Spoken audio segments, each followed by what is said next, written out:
Hi hello അസ്സാം വലൈക്കും welcome back. ഇന്ന് നമുക്കൊരു മൈലാഞ്ചി ഉണ്ടാക്കിയാലോ.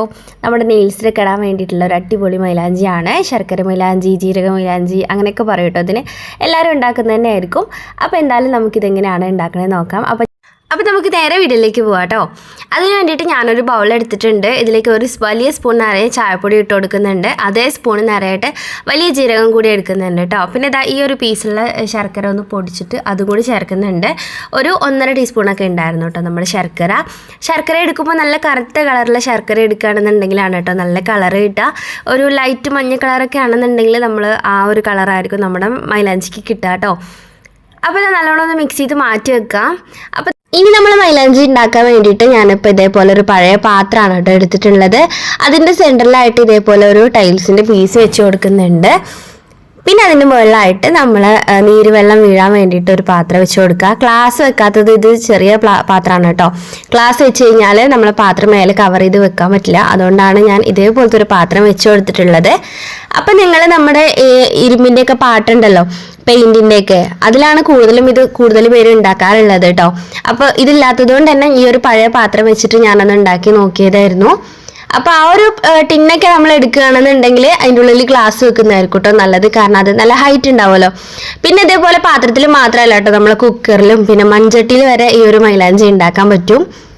അപ്പോൾ അത് ഈ ഒരു പാത്രം വെച്ച് കൊടുത്ത ശേഷം അതിൻ്റെ സൈഡിൽ കൂടെ ആയിട്ട് നമ്മൾ ഉണ്ടാക്കി വെച്ചിട്ടുള്ള ആ ഒരു മിക്സ് ഇതേപോലെ പരത്തി ഇട്ട് കൊടുക്കുകയാണ് കേട്ടോ. അപ്പോൾ നമ്മൾ എടുക്കുന്ന പാത്രത്തിൻ്റെയൊക്കെ അനുസരിച്ച് വേണം കേട്ടോ നമ്മൾ എടുക്കുന്ന ജീരകം, ചായപ്പൊടി അതിൻ്റെയൊക്കെ അളവ് എന്ന് പറയുന്നത്.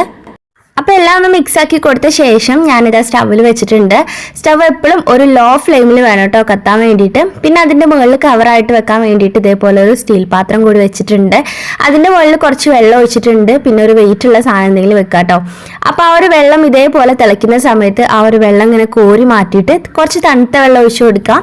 ഇല്ലാന്നുണ്ടെങ്കിൽ ഐസ് ക്യൂബ്സ് ഇട്ട് കൊടുക്കാം കേട്ടോ. കാരണം ഈ ഒരു പാത്രത്തിലുള്ള വെള്ളം എപ്പോഴും തണുത്തിട്ടിരിക്കണം കേട്ടോ. അതായത് ചൂടായി കഴിഞ്ഞിട്ടുണ്ടെങ്കിൽ അതിൻ്റെ ഉള്ളിൽ ആ ഒരു നീരാവിൻ്റെ അളവ് കുറയും. അതായത് നമുക്ക് മൈലാഞ്ചിക്ക് കിട്ടുന്ന ആ ഒരു വെള്ളം ഉണ്ടല്ലോ അത് കുറയും കേട്ടോ.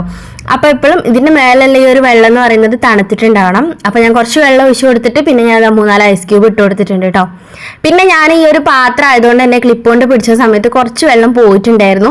അപ്പോൾ നമുക്കിത് ഇത്രയാണ് കേട്ടോ കിട്ടിയിട്ടുള്ളത്. അപ്പോൾ നിങ്ങൾ എടുക്കുന്ന സമയത്ത് നല്ലോണം സൂക്ഷിച്ച് നോക്കി എടുക്കാം കേട്ടോ. കാരണം ക്ലിപ്പിൽ എടുക്കുന്ന സമയത്ത് മിസ്സായി പോയാൽ നമുക്ക് ഇത്രയും നേരം കഷ്ടപ്പെട്ടതൊക്കെ വെറുതെ ആയി പോവും. പക്ഷേ ഇത്രയും വെള്ളം കൊണ്ട് തന്നെ നമുക്ക് കുറേ തവണ ഉണ്ടാക്കാം കേട്ടോ. അപ്പോൾ ഞാനിപ്പോൾ എൻ്റെ ഒരു ഇടത്തെ കയ്യിൽ മാത്രമാണ് കേട്ടോ ഇടുന്നത്, വിരലിൽ. അപ്പോൾ അതിലിടാൻ വേണ്ടിയിട്ട് ഒരു സ്പൂണിൽ ഇത്ര എടുത്തിട്ടുള്ളൂ. കുറച്ച് മാത്രം മതി കേട്ടോ. നമുക്ക് കൂടുതൽ നമ്മൾ മൈദ മിക്സ് ചെയ്ത് കഴിഞ്ഞാൽ പിന്നെ നമുക്ക് സ്റ്റോർ ചെയ്ത് വെക്കാൻ പറ്റില്ല കേട്ടോ. അപ്പോൾ വെള്ളം നമുക്ക് എത്ര കാലം വേണമെന്നുണ്ടെങ്കിലും എന്താ പറയുക മൂടി വെച്ചിട്ട് നമുക്ക് സ്റ്റോർ ചെയ്യാൻ പറ്റും. പക്ഷെ നമ്മൾ മൈദ മിക്സ് ചെയ്ത് കഴിഞ്ഞാൽ പിന്നെ നമുക്കത് യൂസ് ചെയ്യാൻ പറ്റില്ല. അപ്പം തന്നെ യൂസ് ചെയ്യണം കേട്ടോ. പിറ്റേ ദിവസമൊക്കെ ആകുമ്പോഴത്തേക്ക് അത് കട്ട പിടിച്ച് ആകെ നാശമാവും. അതുകൊണ്ട് തന്നെ നമുക്ക് ഇപ്പം യൂസ് ചെയ്യാൻ ആവശ്യമുള്ളതിൽ മാത്രം നമ്മൾ മൈദ മിക്സ് ചെയ്ത് കൊടുത്താൽ മതി കേട്ടോ. അപ്പം ഞാനിത് ഈ ഒരു സ്പൂണിൽ എടുത്തിട്ടുള്ള ഈ ഒരു വെള്ളത്തിലേക്കാണ് മൈദ മിക്സ് ചെയ്യുന്നത്. മൈദ മിക്സ് ചെയ്യുമ്പോഴും കൈ കൊണ്ട് ഇങ്ങനെ നുള്ളി കുറച്ച് ഇങ്ങനെ ഇട്ട് കൊടുക്കുക കേട്ടോ. കൂടുതലായി കഴിഞ്ഞാൽ പിന്നെയും നമ്മൾ വെള്ളം യൂസ് ചെയ്യേണ്ടി വരും. അപ്പോൾ ആവശ്യത്തിന് ഇതേപോലെ കുറച്ചായിട്ട് തന്നെ ഇട്ട് കൊടുക്കുക. അപ്പം ഞാനിത് എൻ്റെ താഴത്തിലൊന്ന് ഇട്ട് കാണിച്ചു തരാം. പിന്നെ ഈ ഒരു മൈലാഞ്ചിന്റെ പ്രത്യേകത എന്ന് പറഞ്ഞാലുണ്ടല്ലോ, നമ്മൾ നോർമൽ മൈലാഞ്ചി ഇടുന്ന പോലെ ബിഗ് ബി ഇടുന്ന പോലെ ഇട്ട് കഴിഞ്ഞ് 10 മിനിറ്റ് കൊണ്ടും 20 മിനിറ്റ് കൊണ്ടൊന്നും ചോക്കൂല കേട്ടോ. ഓവർ നൈറ്റ് ഇട്ട് വെച്ചാൽ മാത്രമേ പിറ്റേ ദിവസം ആകുമ്പോഴത്തേക്കും നല്ല കളറായിട്ട് കിട്ടുള്ളൂ. കളർ കുറവായിരിക്കും ചിലപ്പോൾ കിട്ടുന്നുണ്ടാവുക. അപ്പോൾ നമ്മൾ പിറ്റേ ദിവസം രാത്രി ഇതേപോലെ ഒന്നും കൂടി അതിൻ്റെ മേലെ സെക്കൻഡ് കോട്ടായിട്ട് ഇട്ട് കൊടുത്താൽ പിറ്റേ ദിവസം ആകുമ്പോഴത്തേക്കും നല്ല കളർ കിട്ടും കേട്ടോ. അങ്ങനെ നമ്മൾ ഇടുന്നതോറും കളർ കൂടും. പിന്നെ നമുക്ക് കയ്യിൽ വന്ന കളർ ഉണ്ടല്ലോ ആ ഒരു കളർ കുറയില്ല കേട്ടോ. അതിങ്ങനെ നഖത്തിൻ്റെ കൂടെ അങ്ങനെ വളർന്ന് വരികയാണ് ചെയ്യുക. അല്ലാതെ ആ ഒരു കളർ ഒരിക്കലും കമ്മിയാവില്ല കേട്ടോ. ഇപ്പം ഞാൻ നഖത്തിൽ ഇട്ടിരിക്കുന്നത് നമ്മുടെ അരച്ചിട്ടുള്ള മൈലാഞ്ചിയാണ് കേട്ടോ. അതാണ് ആ ഒരു കളർ കേട്ടോ. പിന്നെ ഈ ഒരു മൈലാഞ്ചി ഇടുമ്പോണ്ടല്ലോ നഖം വളർത്തിയിട്ട് ഇടുന്നതായിരിക്കും കേട്ടോ നല്ലത്. അവിടെ ഇവിടെ ആവാതിരിക്കാനൊക്കെ നല്ലതാണ്. ഇല്ലാന്നുണ്ടെങ്കിൽ നമ്മൾ ആ നഖത്തിന്റെ ഗ്യാപ്പിലൊക്കെ ഈ ഒരു മൈലാഞ്ചി ചിലപ്പോൾ രാത്രിയൊക്കെ പോവും. അപ്പോൾ പിറ്റേ ദിവസം എടുക്കുന്ന സമയത്ത് ഒരു വൃത്തിയില്ലാത്ത പോലെ ഉണ്ടാവും കേട്ടോ. അപ്പോൾ നഖം വളർത്തിയിട്ട് ഇടുകയാണെങ്കിൽ അതായിരിക്കും കേട്ടോ നല്ലത്. ഉണ്ടെങ്കിൽ ഇപ്പം നഖമില്ല, എന്നാലും ഞാൻ ഇട്ടിട്ടുണ്ട്. പിന്നെ ഇതാ നമ്മുടെ കുട്ടി ഫാദുക്കുട്ടിക്ക് കൂടി മൈലാഞ്ചി വേണമെന്ന് പറഞ്ഞിട്ട് അവളുടെ കയ്യിലും കൂടി ഇട്ട് കൊടുത്തിട്ടുണ്ടായിരുന്നു കേട്ടോ.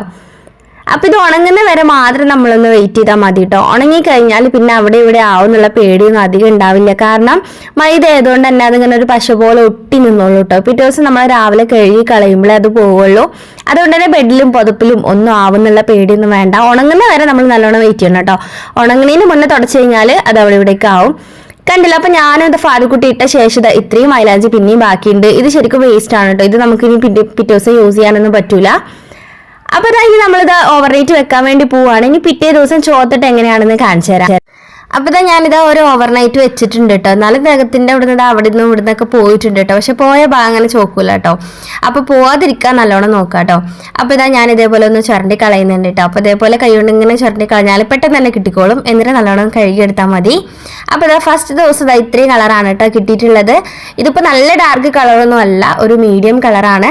അപ്പോൾ നിങ്ങൾക്ക് ഇനിയും ഡാർക്ക് കളർ വേണമെന്നുണ്ടെങ്കിൽ നമ്മൾ രാത്രി ഒന്നുകൂടി സെക്കൻഡ് കോട്ടായിട്ട് ഒന്നുകൂടി ഇട്ട് കൊടുത്താൽ മതി കേട്ടോ. നല്ല കളർ കിട്ടിക്കോളും. അപ്പോൾ എപ്പോഴും നഖം വളർത്തിയിട്ട് ഇടുമ്പോഴായിരിക്കും കേട്ടോ ഒന്നുകൂടി രസം ഉണ്ടാവുക കാണാൻ. നഖം ഇല്ലാതെ ഇടുമ്പോൾ അവിടെ ഇവിടെയൊക്കെ ആവും കേട്ടോ. അപ്പോൾ ഇത്രയേ ഉള്ളൂ. ഈ ഒരു വീഡിയോ നിങ്ങൾക്ക് ഇഷ്ടമായിട്ടുണ്ടെന്നുണ്ടെങ്കിൽ എന്താണെങ്കിലും ഈ ഒരു രീതിയിൽ ട്രൈ ചെയ്ത് നോക്കുക.